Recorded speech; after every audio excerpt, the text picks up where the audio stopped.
Okay, Herculean task is really the term. Well, I'm always very happy to sing Sundar's praises, but this talk is rather very difficult for me to give for many reasons. So I'll come to that by and by. So let me first begin with yes, what?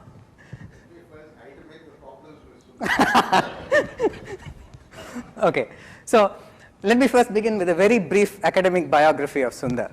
So he did his BSc in mathematics from Madras Christian College in 71 and masters from IIT Madras in 73, and then he went to the US for his PhD, where he worked at Indiana University, and that is a picture of his very famous thesis advisor.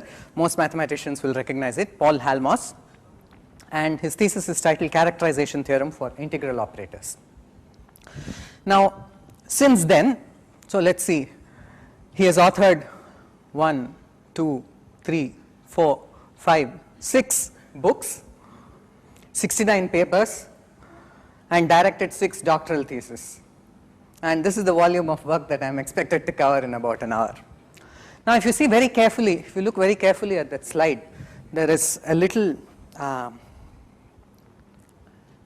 dot after Halmos' photograph, and that's supposed to be a full stop. Sundar is a real stickler for punctuation and capitalization and all such matters, so I didn't want to be guilty of omitting that full stop over there. Not in the sense of being a pedant, but more for the reader's sake, to make things as easy as possible for someone who wishes to read the work. And if you notice carefully, there's no full stop here. It's directed 6 doctoral theses, and that's because it's going to be followed so far. There's lots more to come. Okay. So much of Sundar's work deals with Hilbert space and its surroundings. So I want to explain something about Hilbert space. Oh, by the way, so I should say why it is difficult to, why this talk is difficult for me to give. 3 reasons. First of all, one is the large volume of work I already mentioned. Second is the audience is very heterogeneous, so it's hard to please everybody. And finally, my own limitations. I'm not an expert. He has worked in many areas, and I'm not an expert on most of them. So I'll try to do the best that I can. But most of Sundar's work, in any case, revolves around Hilbert space. Hilbert space is named after the mathematician David Hilbert. He was the leading mathematician of the late 19th and early 20th centuries. I want to give some idea of what Hilbert space is, so this part is going to be extremely elementary. So let's begin with one-dimensional Hilbert space. One-dimensional Hilbert space is just a line. You can just think of it as a number line, which you see in probably elementary school. It has numbers. Every point on it corresponds to a number. So a single number denotes, represents a point on that number line. Going up the dimensions, we have 2-dimensional Hilbert space. That's the plane, coordinate plane, where we do analytic geometry. And there, every point is represented now by a pair of numbers. And if you go still further, we have 3-dimensional Hilbert space, where every point is represented by a triple of numbers. Now we could go down dimension by dimension, but our geometric intuition sort of gives up at this point. We live in a world of 3 dimensions, and it's hard to imagine spaces of higher dimensions, at least for me geometrically. But we can, on the other hand, look at this side, number, pair of numbers, triple of numbers, and of course we can extend it to whatever we want. Now instead of going dimension by dimension, so in one fell swoop, let's go to the infinite dimensional version of this. So infinite dimensional version of this is what is called Hilbert space, normally denoted with that calligraphic H. And here, as you would expect, a point in Hilbert space is not represented by 1, 2 or 3 numbers, it's represented by a whole infinite sequence of numbers. Now, it's represented by an infinite sequence of numbers, but when dealing with infinities, we have to be careful. So these numbers have to satisfy some conditions, and that I've written in the small print over there, which I won't explain. And here, the numbers that we are normally used to dealing with are real numbers, but in Hilbert space, the nice Hilbert spaces, always we have complex numbers as coordinates. And that there is a picture of David Hilbert. Okay, so we have Hilbert space, this is the object, and in mathematics we have objects, and the other interest is what kind of maps or transformations we have between these objects. So for Hilbert space, the correct notion is something called a bounded operator on Hilbert space. So again, I'll give you a very simple example of bounded operator on Hilbert space. I'll consider two-dimensional Hilbert space, which is the familiar plane, and consider a bounded operator on this. So let us consider on a two-dimensional plane the operation of rotation around the origin by some angle. So you take some angle, fixed angle theta, and rotate every point around the origin by this angle theta. So every point gets taken to a new point, and we could ask what are the relations between the coordinates of the point originally and the point finally. And again, some analytic geometry will show you that the relationship between the old and new coordinates is given by a matrix equation. So these here are the new coordinates, and those are the old coordinates. So this represents a point in this two-dimensional Hilbert space. This represents a point or a vector in two-dimensional Hilbert space, and this matrix represents some kind of operation that you do on the old one to get the new one. So this is a simple example of a bounded operator on two-dimensional Hilbert space. Now of course you would imagine that when the dimension of the Hilbert space becomes larger, one would deal with larger and larger matrices, and of course for infinite dimensional Hilbert space, then the matrices that you will deal with are of infinite size. So similarly, certain matrices of infinite size represent bounded operators on H, and the certain again is in the fine print. The certain is because we need Hilbert space is not all sequences, only a certain subset of sequences, and so operators we want, the nicely behaved operators are not all but only one small subset of all these matrices. Now these operators on Hilbert space, you can add them, you can multiply them, and they form an algebra denoted L of H. So the study of L of H is central. L of H and various subsets of it is central in mathematics. Now there are three areas of mathematics that deal with this. So one is called operator theory, another is called matrix theory, and the third is operator algebras. These are very closely allied, but nevertheless distinct areas. They have, their flavor is different, but all we can say have something to do with this problem of trying to understand operators on Hilbert space. Now Sunderâ has worked in all these three areas, and so I want more or less the way I have written it is the chronological order. Initially he worked in operator theory. His guru Halmos was an operator theorist, and then later he has several contributions to matrix theory, and most recently in the last say 25 years he has been working with operator algebras. So I want to begin with this. So now I'll begin with operator theory. So now the kid gloves are off. So that's all the, now I'm going to plunge right in. Okay. So I want to start with Sunderâ's thesis. So Sunderâ's thesis deals with the so-called integral operators on Hilbert space. So let's begin with this. So let X mu be a separable probability space and H be L2 of X. Now if you recall that symbol script H which I wrote earlier represented one particular Hilbert space of sequences, and here I am using the same symbol for something that looks quite different, something which I am calling L2 of X, but doesn't matter. Essentially these are the same object as long as X is sufficiently complicated. It's the same Hilbert space as earlier. So we have this Hilbert space, and there are some definitions which are needed. So two kinds of definitions. So two definitions we need. One is that of a bounded kernel, and another is that of a Carleman kernel. So a bounded kernel is a measurable function on X cross X, satisfying the condition that a certain operator, so this operator that I am calling A, you can think of it as a kind of rotation if you wish, acts now on elements of the Hilbert space. Elements of this Hilbert space are somewhat like functions. So it takes a function and then gives you another function as the output. And this is said to be a bounded kernel if this thing defines a bounded operator. Bounded operator in the sense of the definition that I did not make. And further, it is said to be a Carleman kernel if some finiteness condition is satisfied, and the finiteness condition being the finiteness of a certain integral associated to this function k. So we have the relevant concepts here are separable probability space, bounded kernel, Carleman kernel, and their associated operators. So these are the terms that I will need in order to go further. Now this is a picture that most people will recognize. This is a picture of John von Neumann. I think one of the, at least the foremost, I think, intellectual giant of the 20th century. He worked in lots of areas: mathematics, physics, computer science, economics, game theory, and whatever he touched, he transformed. So our interest in von Neumann is this theorem that he proved in 1935. So what von Neumann proved in 1935 was for when an operator on Hilbert space is essentially the same as a Carleman operator on L2x. Okay, so this I'll read it out and then try to explain things. So the theorem is this. So if X is a not purely atomic measure space, an operator on a separable Hilbert space is unitarily equivalent to a Carleman operator on L2x if and only if 0 is in its right essential spectrum. So what is this supposed to mean? So first let me see what is this unitarily equivalent. Unitarily equivalent for operators means essentially the same as. So as far as Hilbert spaces are concerned, it's the same. That's what unitarily equivalent means. So this theorem is trying to tell you when an operator on a Hilbert space is roughly the same as a Carleman operator on L2x.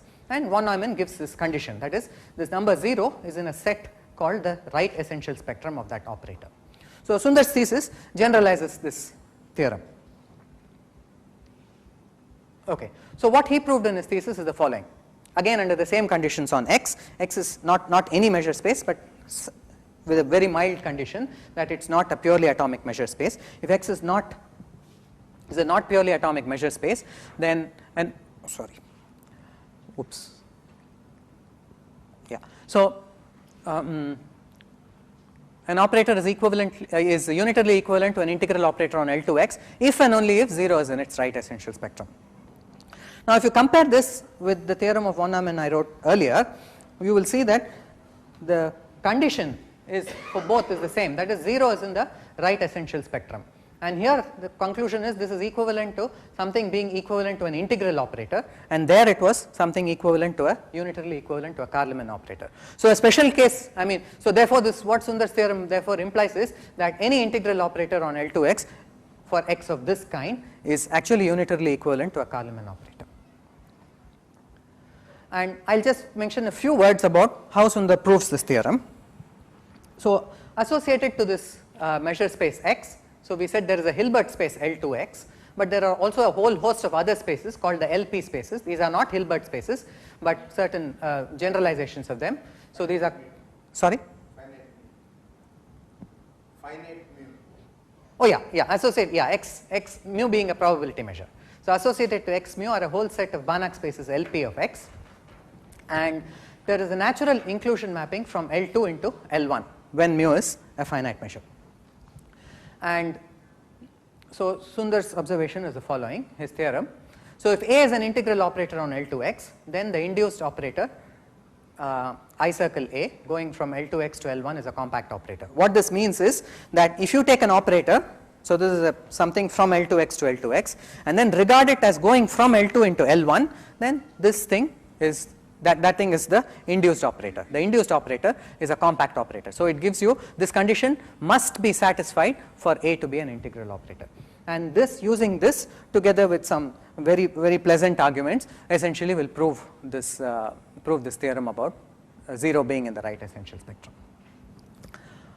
Okay. One more contribution in operator theory is Sundar's book with Halmos. And note the date, it's 1978, that's just an year after his PhD thesis. I'm sure there are very few mathematicians who can say they are the author of a book within a year of their PhD thesis. And let me tell you what the reviewer of this book has to say about this. The style of the book is lucid, lively and entertaining, as we have come to expect from the senior author being Halmos. But now if you read Sundar's work, if you follow Sundar's work over the past several years, this remark applies just as well to all of Sundar's writings as well. Lucid, lively and entertaining. I'm sure many of you who have been following his blogs and his newspaper articles will definitely attest to this, at least the non-mathematical part, but it's equally true of his mathematical work. Okay, so that I've concluded with the part on operator theory. So now let me next move to his results in matrix theory. So for his results on matrix theory, I have chosen as an example a paper that he wrote with Bapat in 1985, which deals with majorization. So here are some definitions. So a matrix is said to be a doubly stochastic matrix if all its entries are non-negative real numbers, all its row sums are 1, and all its column sums are 1. So it's a matrix, and when you add along a row and you add along any column, you get 1. This is a doubly stochastic matrix.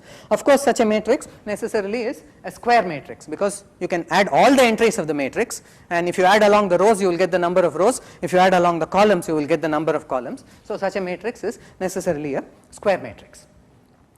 Now examples of doubly stochastic matrices are the permutation matrices. These are matrices, square matrices, which have exactly a single one in each row and each column, the rest of the entries being 0.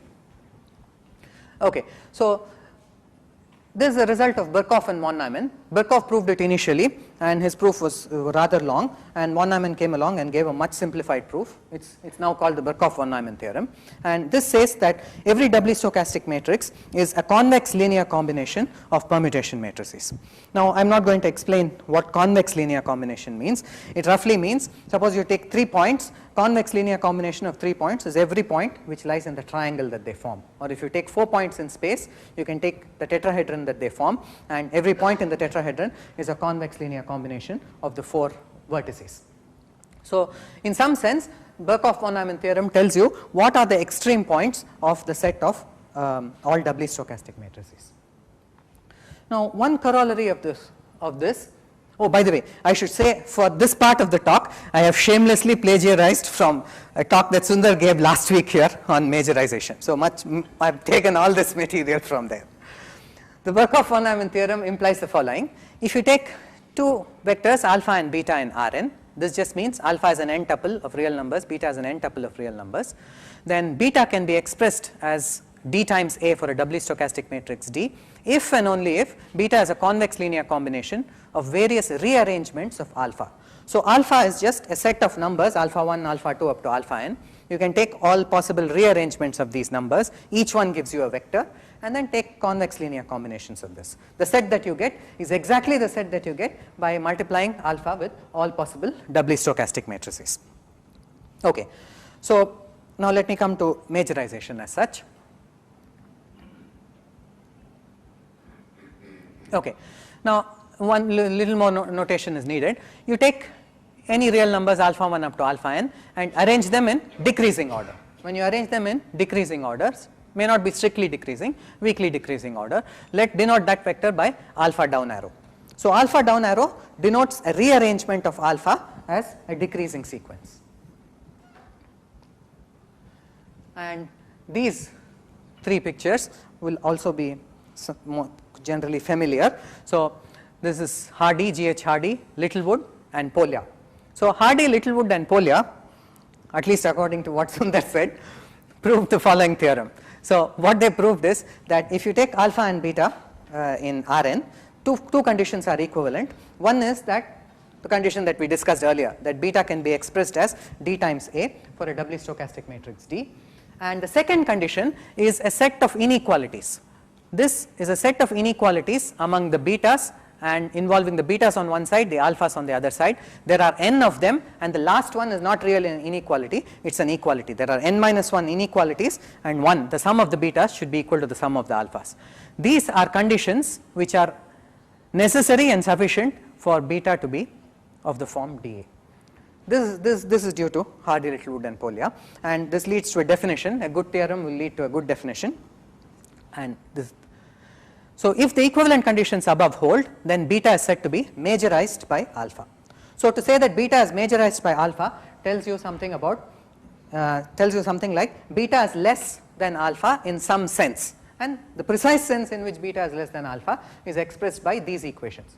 Of course, now you are comparing sets of numbers. So I mean, how do you say one set is less than another set of numbers? If it's just a pair of real numbers, you could compare, but when you are dealing with sets, there are many notions of less, and this is one such notion, and that's called majorization. So beta is said to be majorized by alpha. Okay, so what Bapat and Sundar showed in 85 is the following theorem. I'll state it first and try to explain some of the terms involved. So they begin with a function phi. This goes from MNC. MNC denotes all matrices of size n cross n with complex numbers, as with entries complex numbers. So take a map from MNC to MNC, which is of a specific kind being unital, trace preserving, completely positive map. Doesn't matter what that means. It's a certain kind of map from MNC to MNC. and then you take any positive matrix. There is a notion of positivity for matrices. Take any positive matrix, then and associate it to any matrix. In fact, there is a set called the spectrum. The spectrum of phi A is majorized by that of A. This is their theorem. Okay. So what this is saying is, in some sense, when you apply this mapping, completely positive, unital, trace preserving mapping to any positive matrix, what you get has in some sense a smaller spectrum than that of A. The spectrum decreases in a very, very well defined manner in the sense of majorization. Okay. So one should ask, why should one prove something like this? That's always a good question to ask. But before that, let me tell you what is a unital, trace preserving and completely positive map. So it's a theorem attributed to many people, maybe to Choi, to Krauss, and to various people, I think, that a trace preserving unital completely positive map of M and C has this form. It's of a specific form. You take a collection of matrices and define phi of A to be the sum of Vi star A Vi, where Vi is this finite collection of matrices satisfying some conditions.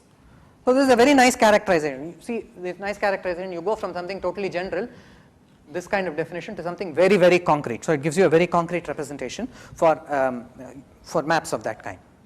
So this is a unital trace preserving completely positive map. So why did Bapat and Sunderâ do this? So one reason is the following. They showed the following. A very special case of this theorem applies when phi of A is A sure product B.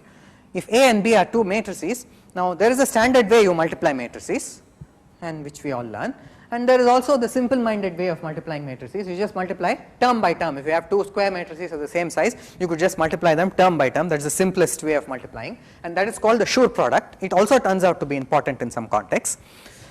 And in this context, if phi of A is A sure B, where B is a positive matrix with diagonal entries 1, then this phi A is an example of a unital trace preserving completely positive map.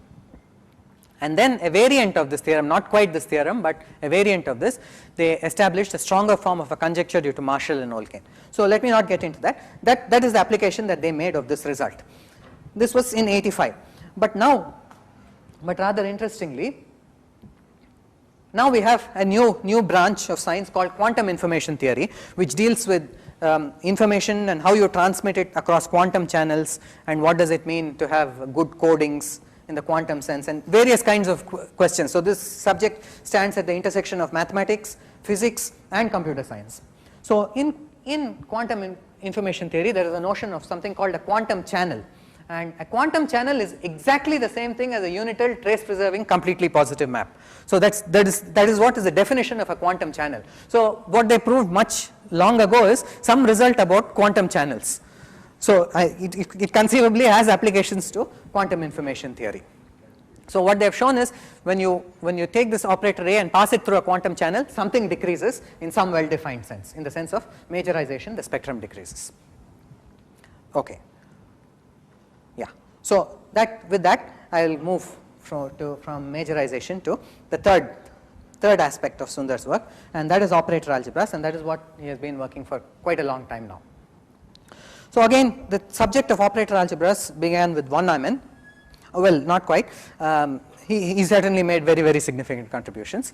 So in the 30s and 40s, von Neumann and his collaborators Murray and others wrote a series of papers called rings of operators. There's rings of operators 1, 2, 3, 4, a whole series of papers, and in which this concept of what they call rings of operators, what we now call von Neumann algebras, is developed in great detail. So let me just define what a von Neumann algebra is.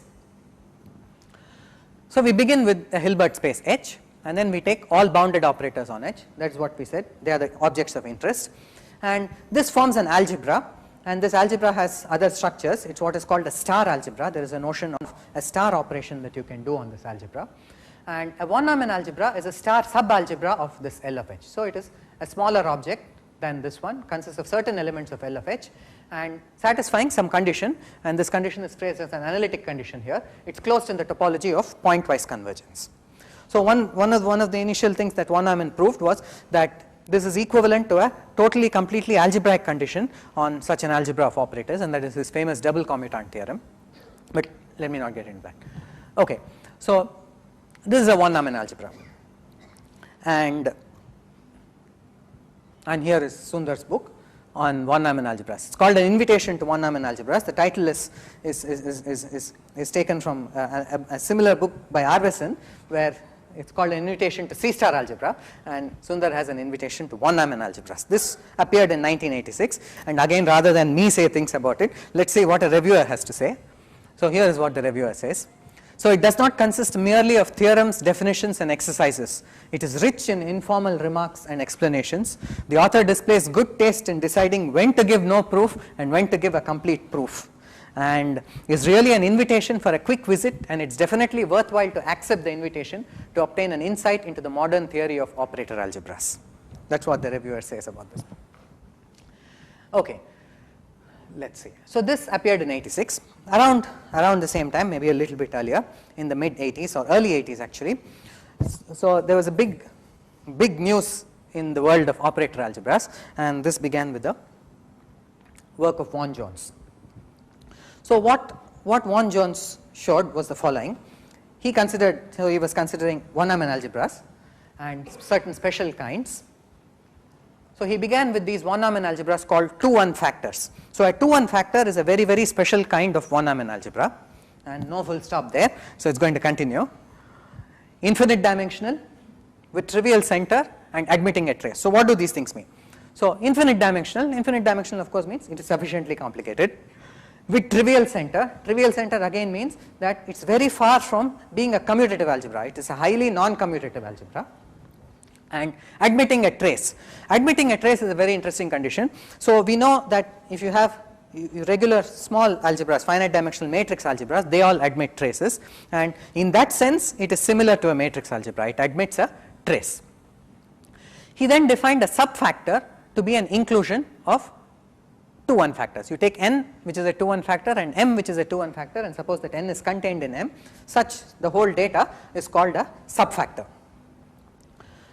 And associated to this notion of subfactor, he defined something he called an index, and this index is a measure of how large this subfactor is, in the sense of how many copies of n do you need to make m up. Roughly speaking, that is what is the index of a subfactor. So this is a certain number.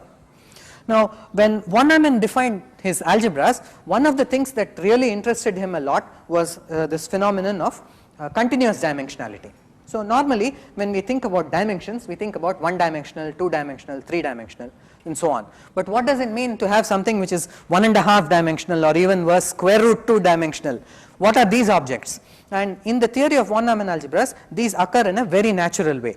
In particular, in the theory of 2-1 factors, this continuous dimensionality is really built into the whole theory. And this index is something that can vary continuously. So Vaughan Jones proved two very, very striking theorems. The first one is this. In 83, he showed that index is quantized. So what this means is the following. Index a priori can vary continuously. However, it only varies continuously in some part, and it doesn't vary, it has discrete values in another part. What he showed was the index cannot be an arbitrary number. It can take any value bigger than 4, but if it is less than 4, then it can be only certain very, very, very specific values. So this was his first remarkable theorem. And then he also showed that if you take a subfactor n in M, there is a way, which is now called the Jones basic construction, of producing an infinite chain of subfactors by repeating this construction which he calls the basic construction. Now that may not strike you as being a very remarkable theorem, but it did have extremely very interesting consequences. So while he constructed this infinite chain of the so-called tower of the basic construction, he also produced certain elements in these algebras, now called the Jones projections, and he used these Jones projections to construct a very famous invariant for knots, the Jones polynomial for knots. So that came out of this one-Neumann algebra theory initially. Now there are many constructions of the Jones polynomial for which you don't need any one-Neumann algebras, but it initially arose this way. Okay, so this is the work of Vaughan Jones in 83. Oh, I think this is wrong. This is, yeah, I think both are 83. Yeah, same paper, I think. Okay. So Sundar's, I think, first result in this area, sort of this area, dealing with subfactors and things is a paper, 1987 paper, in which he has a model for AF factors. AF is supposed to stand for approximately finite dimension. Sorry? Oh, AF, sorry, AF algebras, sorry. AF, yeah, model for AF algebras and Jones projections. It is a longer title. It's for AF algebras. In AF algebras is something called approximately finite dimension. It has a technical definition. Let's not get into that anyway, but I'll tell you what this paper roughly does. So here he begins with a pair of finite dimensional C-star algebras. Now these are, after moving around a lot in infinite dimensional, now finite dimensional will come as a real relief. So let n in M be finite dimensional C-star algebras, basically a direct sum of matrix algebras, familiar matrix algebras. Now the inclusion between them is known to be described by a finite and bipartite graph. Graph is just a collection of vertices and edges joining these vertices. And this graph is called the Brattley diagram for this inclusion n in M. So what this paper does is, there are several things that it does. So first, so he constructed a chain of finite dimensional algebras, n, m, m1, m2, so on, using paths in this graph. Now if you look at the Jones basic construction, this looks very similar, but there the n and the m that we had in the previous slide were huge infinite dimensional 1-dimensional algebras. Here these are very finite dimensional nice objects, and everything is determined by this graph, and from this graph he used paths on this graph to construct a whole tower of these finite dimensional algebras.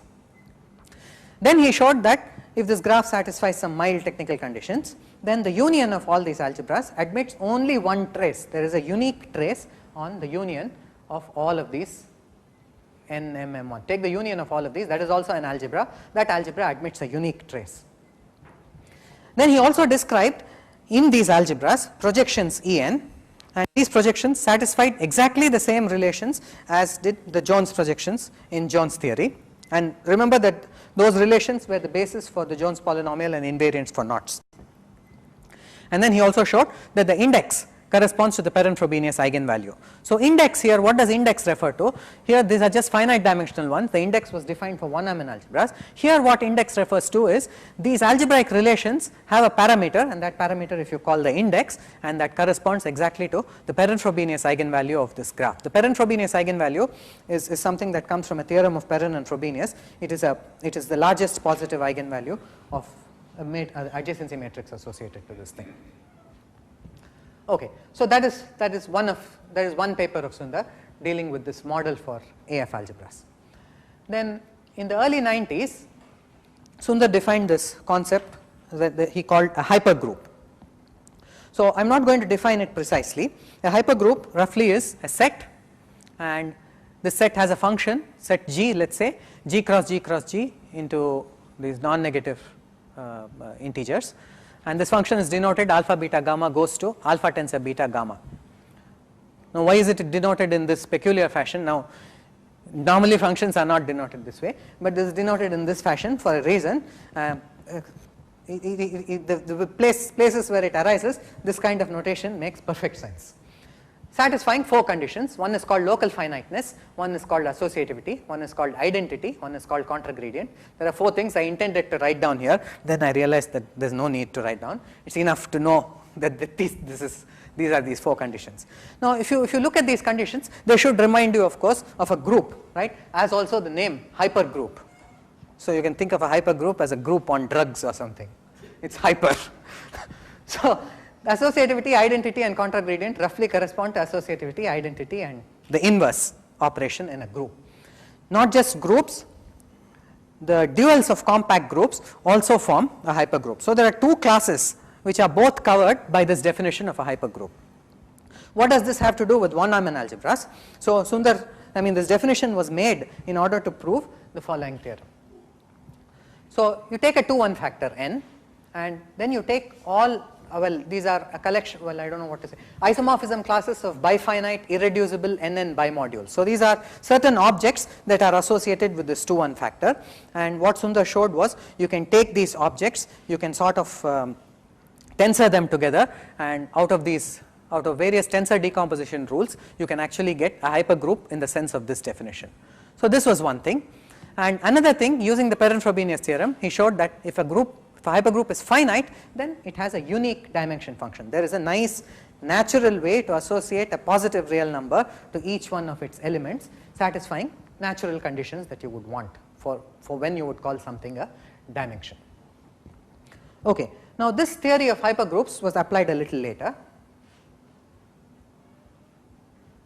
Okay. So, in order to explain how it was applied, I will have to say give you a few definitions.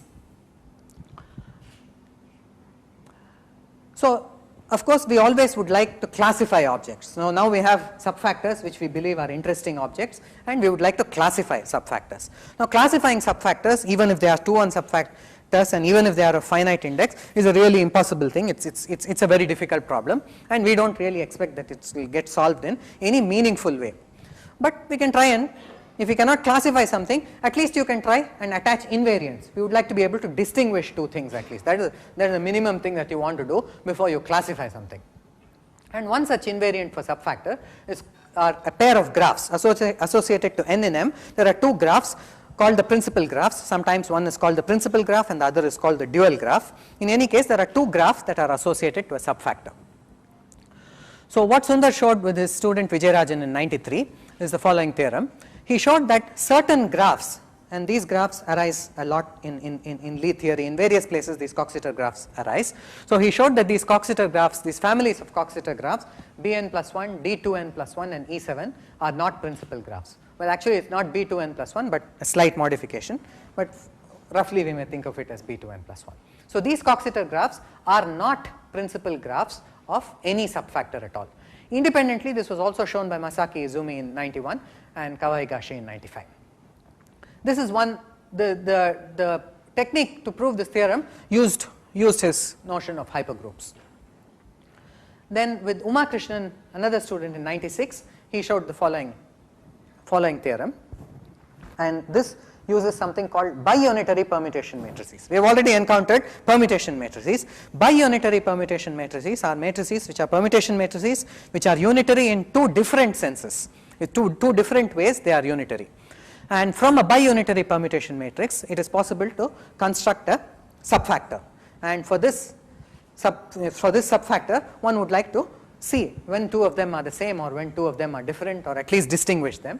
And what they showed was that there are 18 equivalence classes of biunitary permutation matrices, and these are of size 9, 15 of which give subfactors where these graphs that I have talked about are finite, and 2 of them give subfactors with infinite graphs, and they left one out.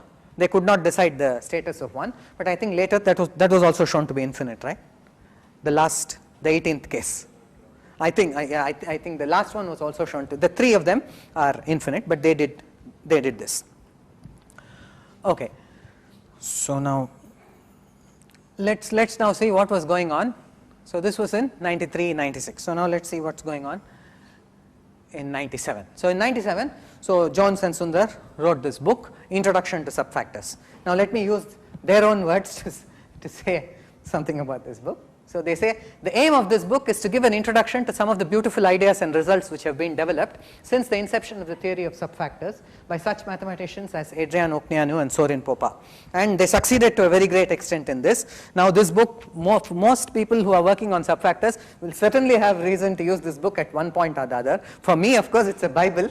So whenever I have to refer to something, I refer to this book. It's a very small book, but it contains whatever is needed to deal with 2 subfactors and the so-called standard invariant in quite a bit of detail. Okay. Now, in the meantime, what was happening elsewhere? Now, that was not what was happening elsewhere. So this is from the Disney movie Tangled, and so it's the Rapunzel story. And as you can see, her hair, she's trying to untangle her hair with that hairbrush, right? So, and it's not really tangled. If you look closely, it looks very nice and neat. It's not really tangled. Okay. So the next thing that happened in the world of 2 subfactors was Vaughan Jones' invention of something that he called a planar algebra and something that he called planar tangles. Okay. Now this, according to Jones, is a planar tangle. A planar tangle consists of lots of data.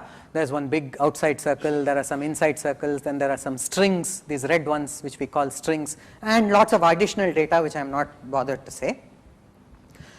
one way you can think of this tangle is something like this. You imagine that each one of these little ones, these little circles inside are volcanoes, and then there's lava flowing down, out. This is an out, and you're looking at it from above. So these are raised, actually, these are above the plane of this, invented only in 99. So this theorem of Popa is 95, but essentially he proved that you can go the other way.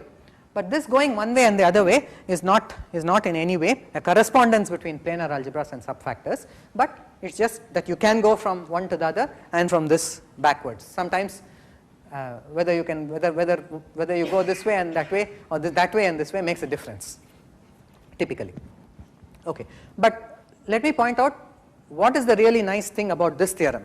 What is really nice about this theorem is it takes its initial data is a 2-1 subfactor. This is a pair of one-Neumann algebras with trivial center, contain one, contain the other, lots of these things, infinite dimensional, huge amount of data, and then it produces this very nice planar algebra. Planar algebra is a very nice object to deal with. The inputs that you put in here are all come from finite dimensional vector spaces. So it's just basically a collection of finite dimensional vector spaces and various operations you can do from them. Under good conditions, you can in fact recover the subfactor from the planar algebra. So this is a beautiful theorem. Okay, so Sundar together with me, I also started studying planar algebras at that time along with Sundar, and one approach to planar algebras was through generators and relations. Initially, when Vaughan Jones wrote his paper on planar algebras, the initial approach that was adopted was to define a planar algebra by something called generators and relations. This is a common approach when you do group theory or something like that. You study groups, you study some generators and then put in some relations and then study the group generated. Now, so what we showed along with Zeff Landau, we showed the following theorem.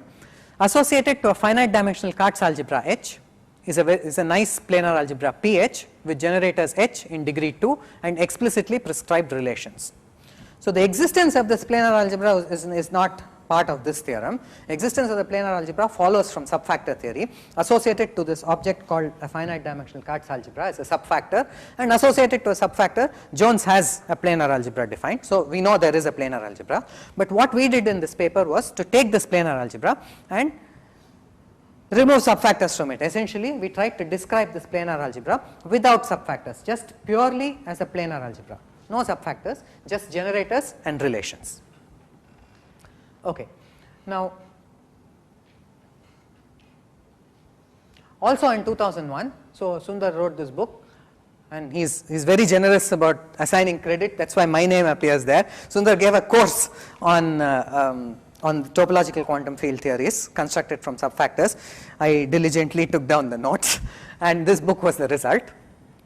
And so this explains the work in some sense of Okneanu and Turaev, Viro and all these things, applies it to construct from subfactors these objects called topological quantum field theories, which are of interest in physics as well. Now in this, much later in 2007, Sundar, Pati and I wrote this paper on another kind of TQFT that can be constructed from a subfactor. There is a very essential difference between the TQFTs discussed in this book and this kind of TQFT. The TQFTs discussed in this book are so-called 2+1 dimensional. There are 3-dimensional topological quantum field theories, whereas these here are 2-dimensional topological quantum field theories. Now these we do not know, at least I do not know still. I've seen some approaches, but we do not know yet how to construct this from a planar algebra. If you are given a planar algebra associated to a subfactor, one doesn't know how to construct this topological quantum field theory. It really needs the subfactor. Whereas this one, what we did, we showed that you can construct a nice TQFT just given a planar algebra in a very natural way. Okay, that is about, yeah, so I should say that this generators and relations approach to planar algebra is often called a Skine theory for that planar algebra in question. These are of interest. Now let me come to the more recent. So that was 2007. I have come up to 2007. Now let me describe what's been going on in these last 5 years. Okay, so In 2007, Guionet, Jones and Shlachtenko gave a new and simple proof of Popas theorem. So remember what Popas theorem says. Popas theorem says if you start with a planar algebra, then you can produce a subfactor for which it is the planar algebra. Essentially, that is what it says. And so Guionet, Jones, Shlachtenko gave a new and simple proof of Popas theorem. What they did is they constructed a 2-1 subfactor whose planar algebra is P. Now the construction was simple in the sense it used only planar algebras, but the proof was not. The proof used techniques from lots of different areas. So it used free probability theory, theory of random matrices, type 3 factors. It used all kinds of machinery in order to prove the theorem, although the construction made no reference to all these things. And in fact, one of the stated goals of their paper was to connect all these areas together, and that's what they did. Now, so Sundar and I saw that this was a beautiful construction, but we couldn't understand their paper, so we tried to rework it in our own way, and we were somewhat successful. So what we showed was that this GJS construction, Guionet-Jones-Shlachtenko construction, has a purely planar algebraic proof. So you do not have to go out of planar algebras at all. You can completely stay within planar algebras and give a proof of this GJS theorem. In particular, you do not need free probability theory, you do not need random matrices, you don't need any of these things. You can completely give a self-contained proof for this thing. In fact, that illustrates the power of this Jones definition of planar algebra. There is so much that you can do just playing around with pictures. Basically, planar algebras only deals with pictures, and basically playing around with pictures you can achieve lots of things. This gives a proof of Popas theorem. Now that was a major theorem, so you can just do that by playing around with pictures. That's what we showed. Now, although this was known, so after this was known, a natural question arises: if you start with a planar algebra P, then these n and m we know are 2-1 factors, but 2-1 factors are notoriously hard to classify as and they are of different kinds. Now we would like to know which 2-1 factors do you get from this GJS construction. What are the 2-1 factors that you get when you do the GJS construction to this planar algebra P? Yeah, so that's the question. What are the factors n and m that actually arise? So in 2009, at the end of 2009, so we wrote this paper which showed the following. So if P is the planar algebra of a Katz's algebra of dimension n, and that is the same planar algebra I was referring to earlier, then the factor m is the so-called interpolated free group factor LF 2 root n minus 1. So let me say a word about what this interpolated free group factor is. So as I said, planar algebras are defined by generators and relations, and this is similar to what happens in group theory. You have a group defined by generators and relations. If there are no relations, then we have the free group, the so-called free group. You can have a free group on one generator, or a free group on 2 generators, or 3, or how many ever generators you want. You can take a free group. And once you have a group, under some conditions, it gives you a factor. If the group is sufficiently nice, you get a factor. So in particular, you have factors like LF2 or LF3 or LF4. That is, you take a free group on 2, 3 or 4 generators and construct factors from it. Now here we have something called LF2 root n minus 1. So again, this phenomenon of continuous dimensionality. Now what does it mean for a group to have 2 root n minus 1 generators? Now we don't know what that means, but there is a sensible notion of what the associated one-Neumann algebra or factor is. That associated one-Neumann algebra is called LF2 root n minus 1. This is a definition due to Radulescu and Dykema. They showed that these free group factors exist, and what Sundar and I did was to show that in fact the GJS construction gives you a particular one. It is LF2 root n minus 1. Now this was quite satisfying, although it was almost just I think maybe a year later. A year later, Guionet, Jones and Shlachtenko showed the following, and we also showed this independently, but I mean we generalized it in one direction. This is the result that I have written here is a common intersection of the results. So we generalized in one direction, they generalized in another direction, but basically the theorem is that if you have a nice planar algebra of finite depth, that's another nice condition, then the factors that you get are interpolated free group factors of the kind that we already have. Okay. Let's see. Now this nice condition is often not satisfied by the planar algebras that arise in practice, and it's of interest to know what happens if this condition is not satisfied. That was we could not handle that problem, neither could GJS at that point, And recently, this is a student of Vaughan Jones, has shown that if you have something of infinite depth, then n and m are both LF infinity, that is a free group on infinite generators and the factor associated to a free group on infinite generators. Okay, basically this is what I want to say. So let me add a little personal remark rather than waiting for the felicitation function to do so. So I joined math science in 95, and that was just a few months after Sundar joined, and since then he has been a mentor to me, and I've learned lots of mathematics from him and lots of other things as well, for which I'm extremely grateful. So let me end with thank you, Sundar, and happy birthday.